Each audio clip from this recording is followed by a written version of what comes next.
فکر میکردم مال من میشی، با هر نگاه دلم رو میگرفت.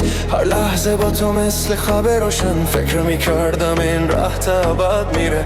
اما یکم همه چی عوض شد، حرفی که زدی دلمو سرد کرد. من که با تو زندگی میکردم، آخرش همه رو برباد کرد. الان دیگه میدونم اشتباه کردم، قلبم رو به کسی دادم که نشد.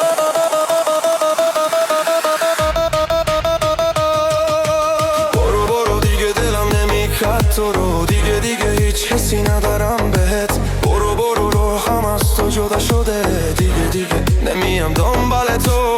برو برو این قلب از تو رد شده، همه چی بین ما تموم شده. برو برو دیگه هیچی نمونده، دیگه بهت نگاه نمی کنم.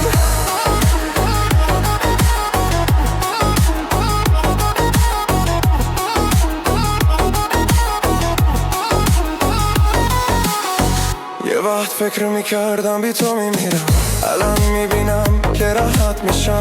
هرچی بود رو بهت بستم یک روز، الان از همه خطر حرات میشم.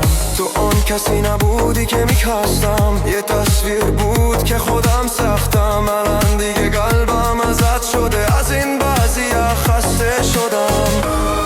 این درد میگذره، میدونم یه روز به جشن میکندم به همه این سوز.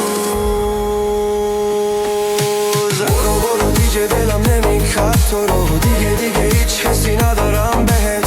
برو زندگیم راه جدیده، دیگه بی جای تو اینجا نیست. برو همه چی تموم شده، این قلب دیگه مال تو نیست. برو من راهمو پیدا کردم، دیگه برگرد نمیشم.